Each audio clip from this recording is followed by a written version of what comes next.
Before you even step into the terminal, I want you to take a breath and remember this. Modern airports are no longer built for patience, conversation, or paper. They are built for speed, screens, and systems that assume everyone knows how to use them. Welcome back to the cabin, and if this is your first time here, make yourself comfortable. My name is Mila, and I've been a flight attendant for more than 15 years, flying routes all over the world and serving millions of passengers along the way. And while I've met people from every walk of life, the passengers I enjoy talking to most are senior travelers. You bring perspective, calm, and stories that remind me why travel matters in the first place. But over the past year, especially as we move fully into the new regulations of 2026, I've noticed something that genuinely concerns me. I'm seeing more tension, more confusion, and more exhaustion on the faces of passengers over 65. Airports have changed quickly. They've become more digital, more automated, and far less human-centered. I've watched couples get separated because one phone updated and the other didn't. I've seen essential medication confiscated because of small packing mistakes. I've seen people miss flights simply because they didn't know new mobility rules existed. None of this is because travelers are careless. It's because the system changed and no one slowed down to explain it. Today, we're going to fix that. We're going to sit down and walk through the new airport rules for 2026 in a practical, realistic way, specifically for travelers over 65. This isn't just about what you're allowed to carry in your bag. It's about how to move through an airport that often feels like it was designed by software engineers for other software engineers. We're going to cover the new digital identification barriers, the changes to wheelchair and mobility assistance, what the latest scanners mean for medical devices like pacemakers and CPAP machines, and the health rules you need to follow to stay safe at 35,000 feet. If you're over 65, or if you have parents or grandparents who travel, this information is essential. Let's start with the biggest shift of all, what I call the digital gatekeeper. In 2026, many airlines have moved to near total digital check-in. I know many of you prefer paper boarding passes, and honestly, so do I. Paper doesn't run out of battery or freeze at the worst moment. But here's the reality.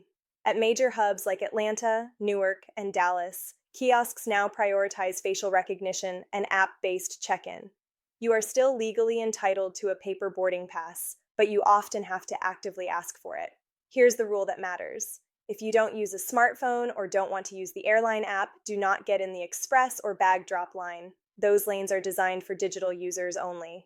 Instead, look for the line labeled full service or special assistance. The problem is that in 2026, airlines have reduced staffing at these counters because the system assumes most passengers are using apps. That means the human agent line is much longer than it used to be. My honest advice is this: if you are not using the app, arrive at least 3 hours early for a domestic flight. I know that sounds extreme, but I recently watched a gentleman in Denver miss his flight to see his grandchildren because the line to print his ticket took 40 minutes. There is, however, a workaround. Many airline apps now allow a trusted companion to manage your check-in remotely. A family member can check you in from home and email you the boarding pass so you can print it before you even leave the house.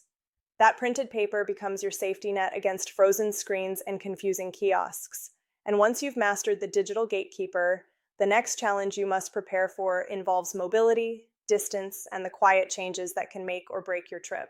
That next challenge is mobility. And in 2026, this is the area where the rules have tightened the most, often without being clearly explained to travelers. It used to be that you could arrive at the airport, make eye contact with a sky cap, and request a wheelchair on the spot. That system no longer works reliably at large airports. The demand for mobility assistance has grown rapidly, which is a good thing because more people are traveling, but the staffing has not kept pace. As a result, wheelchair services are now treated as a scheduled resource, not an on-demand one. The new rule of thumb, and in many cases a formal airline policy, is that wheelchair assistance must be requested at least 48 hours in advance and attached directly to your reservation. If you wait until you arrive at the airport to ask for a chair, you are placed on a standby list, and there is no guarantee when help will arrive. I recently witnessed a painful situation involving a woman recovering from hip surgery who had not pre-booked assistance. She was forced to stand at the check-in counter for nearly an hour because all attendants were assigned to passengers who had requested help in advance. This is not rare, and it is entirely avoidable. Even if you can walk short distances comfortably, long airport corridors are a different matter. Many newer terminals require walks of more than a mile between security and the gate. Energy spent navigating the airport is energy you don't have for your trip. Using a wheelchair is not a sign of weakness. It is a practical tool, just like rolling luggage. If you think you might need it, book it. There is no downside to having assistance reserved, but there is a serious risk in assuming it will be available when you arrive. If you use a personal mobility device such as a scooter or electric wheelchair, there are additional steps you must take in 2026. The Department of Transportation now requires clearer verification of battery types, especially lithium-ion batteries. You must carry the technical specification sheet for your battery, printed and accessible. Ramp agents are instructed to deny devices if they cannot immediately verify voltage and compliance. The simplest solution is to print the manufacturer's battery information and tape it directly to the battery casing. This prevents delays and arguments at the gate. Security screening is the next source of anxiety for many older travelers, especially those with implants or medical devices. The newer CT scanners are highly effective, but they are also extremely sensitive. If you have had a knee replacement, hip replacement, shoulder surgery, or you use a pacemaker or implanted medical device, waiting silently for the alarm is no longer the best approach. In 2026, TSA prefers proactive communication. There is a free medical notification card available on the TSA website. You fill it out with basic information about your implant and present it to the officer before entering the scanner. This changes the entire interaction. Instead of triggering alarms and confusion, the officer knows what to expect and can adjust the screening method accordingly. This often results in a targeted check or alternative scanner rather than a full-body search, which is both faster and less stressful. If you have a pacemaker, you must be firm about one specific rule. Do not allow a handheld metal detector wand to be passed over your chest. If an officer attempts to do so, calmly stop them and request a manual pat-down instead. It takes longer, but your health comes first, and you are fully within your rights to ask. Health considerations continue beyond the checkpoint and into how you manage your body during flight. Dehydration happens faster in older adults, and the risk of blood clots increases with long periods of inactivity. I give my senior passengers one simple guideline, the 1-hour rule. You should not remain completely still for more than 1 hour. Even when the seatbelt sign is on, you can move your feet, rotate your ankles, and lift your knees. When it is safe, standing up and walking briefly makes a meaningful difference.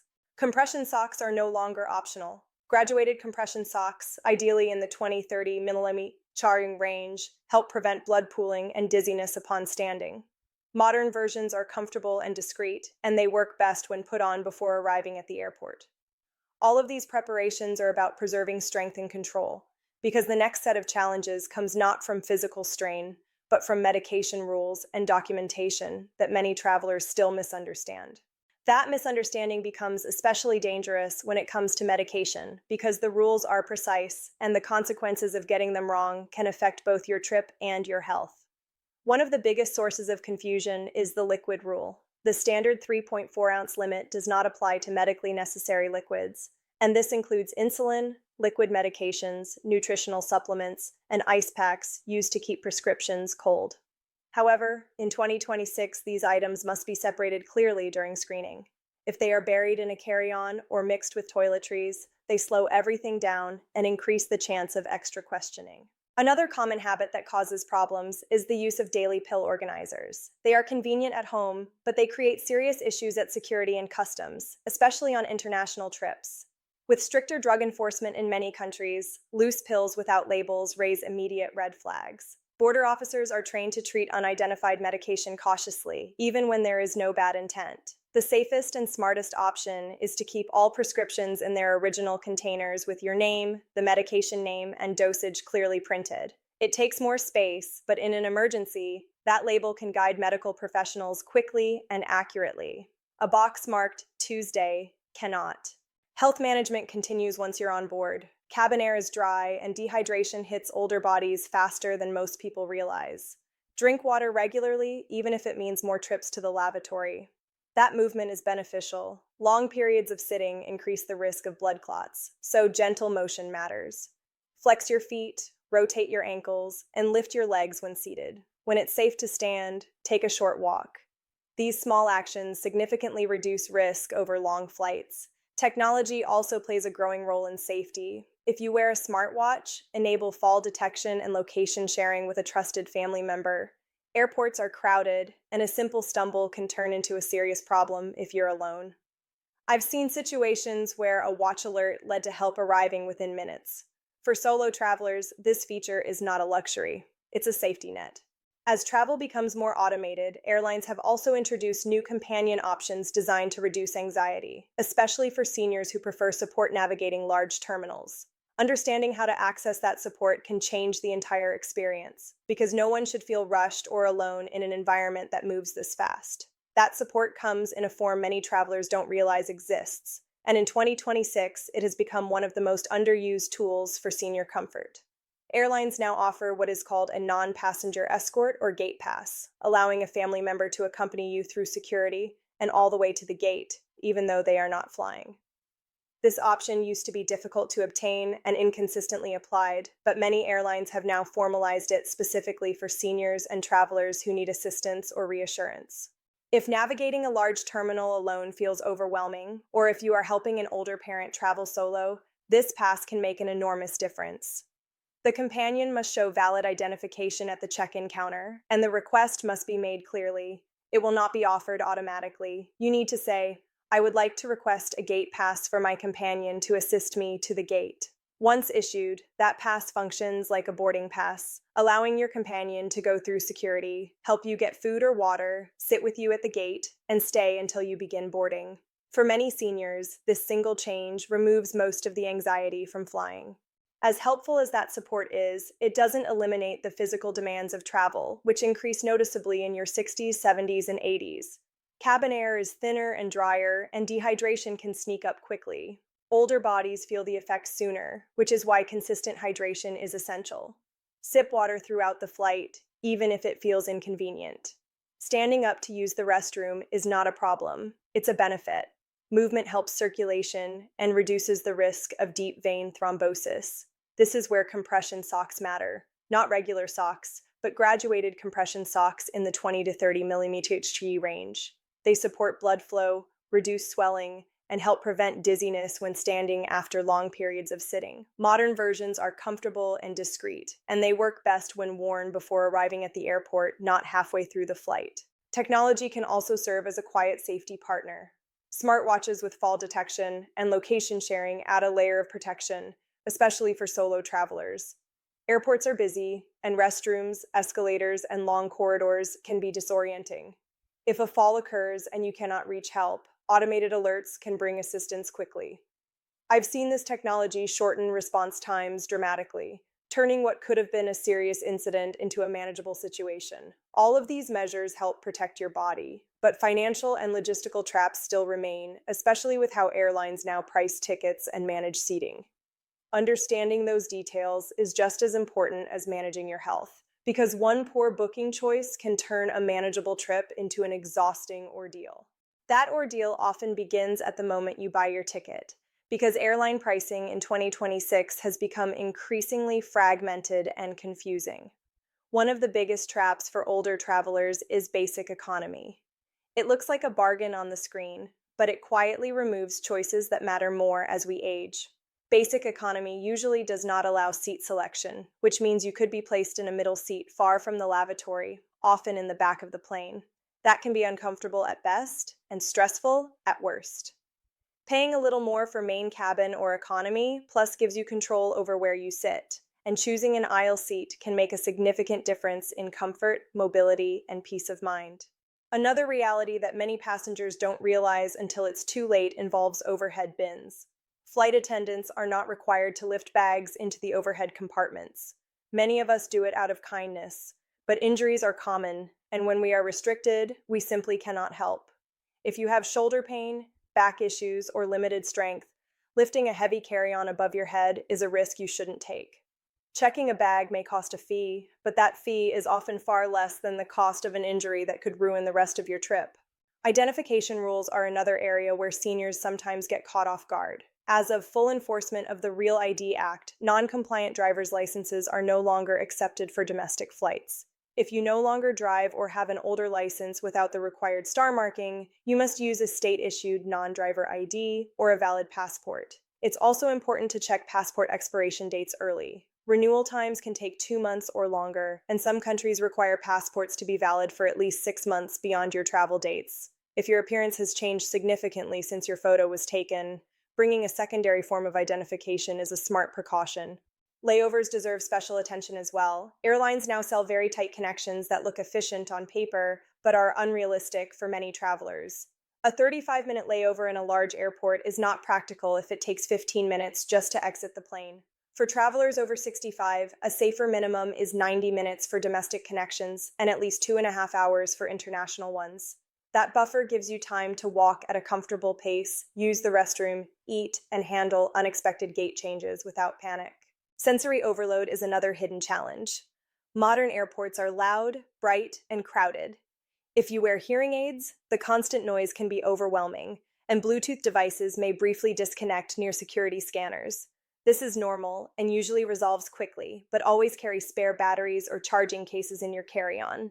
Many airports now offer quiet or sensory rooms, originally designed for neurodivergent travelers, but open to anyone who needs a break. Knowing where to find them can turn a stressful moment into a calm reset.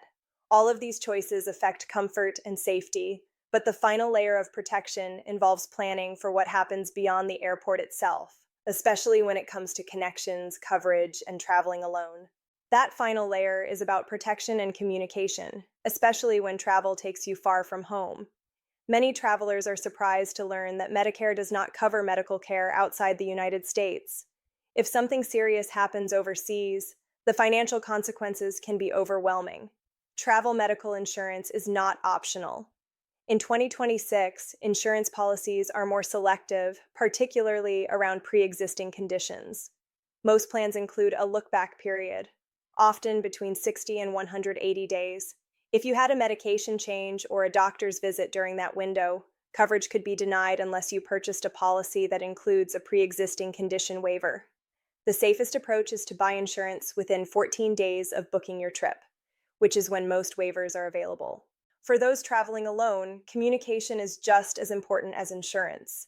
Use the airline's flight sharing feature to send your itinerary and real-time flight status to family members. It reassures them and creates a safety net if something changes unexpectedly. When you board, take a moment to quietly inform the crew if you are feeling anxious or have a health concern. A simple sentence lets us support you more effectively. Travel in your 60s, 70s, and 80s can be deeply rewarding. You have the time, perspective, and appreciation to truly enjoy it. With the right preparation, modern rules and technology don't have to be barriers. They become tools that help you move through the world with confidence and dignity.